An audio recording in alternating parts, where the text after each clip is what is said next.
Most of you probably already have some experience building web pages, but I'll bet that very few of you have ever actually built a web service. And there are some good reasons for that. First of all, the technology standards for building web services have really only come together in the last year or so. Secondly, the tools for building web services have been pretty primitive. It's been basically Notepad and looking up some fairly obscure technical documents to figure out what you're supposed to do. ASP.NET not only makes it easy for you to build web pages, it also makes it really easy for you to create web services.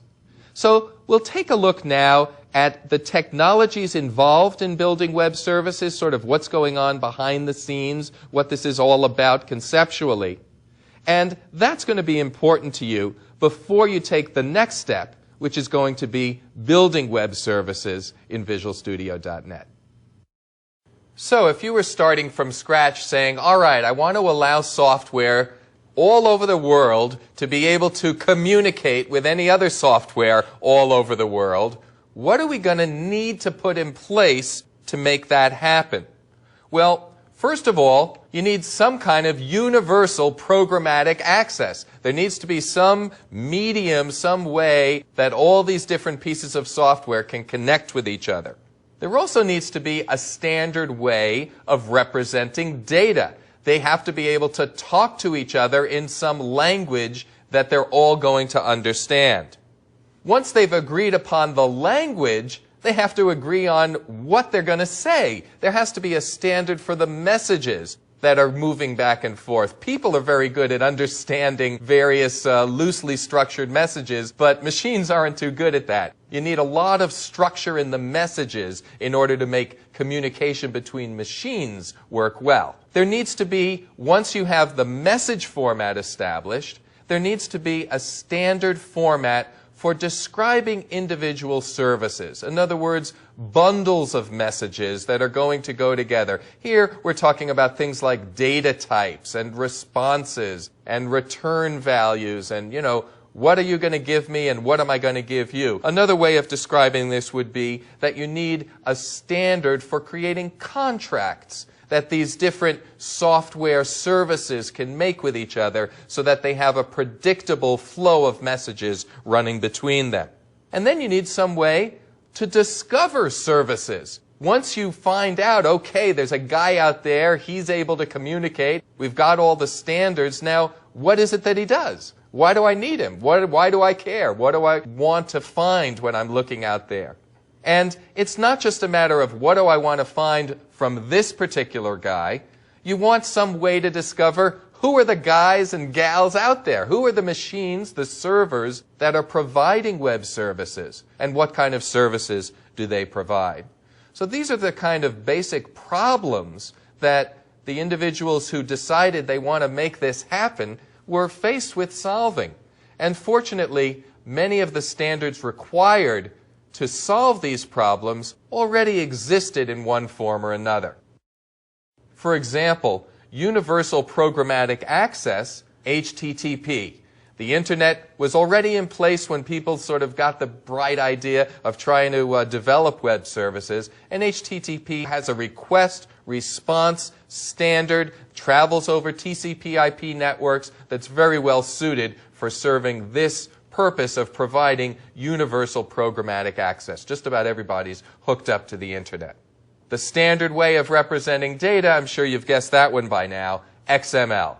XML is terrific in that all different kinds of systems, all different kinds of languages, all different kinds of platforms can easily read and write XML, and it's very extensible, so it's not going to hold anybody back. There's pretty much nothing that you would ever need to communicate that people aren't going to be able to find out some way of encoding as XML.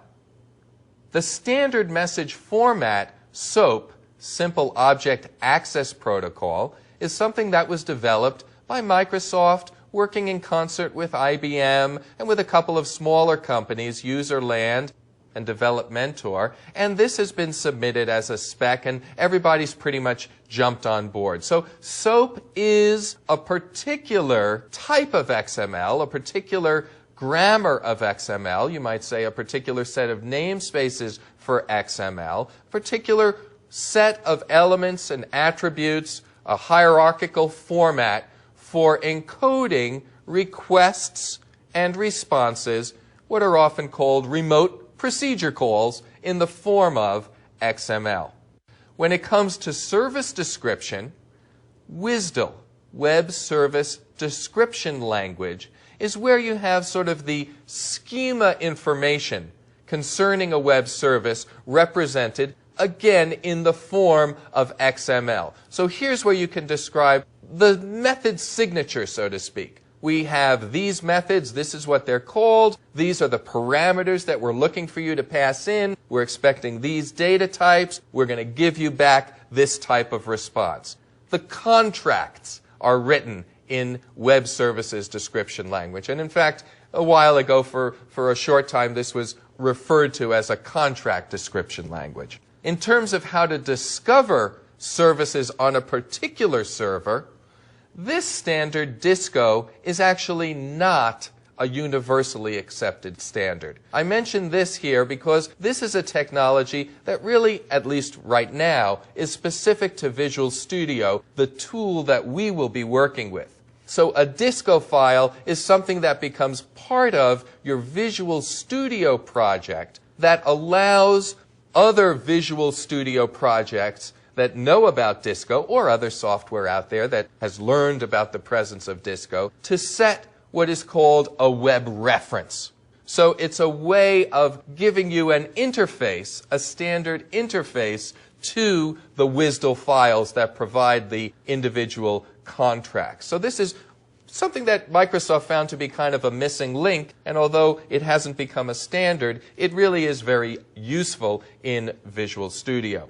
And UDDI, Universal Description, Discovery, and Integration. This is a worldwide standard. Again, IBM and Microsoft were instrumental in creating this, but many other companies have hopped on board and are supporting it. It's standard for creating directories of web services, often described as the phone book of web services, with the yellow pages and the white pages and the green pages and so on. Different sections, so to speak, of this universal directory where publishers of web services can make their services known to the world, and consumers of web services can look and search for the services that they're interested in consuming.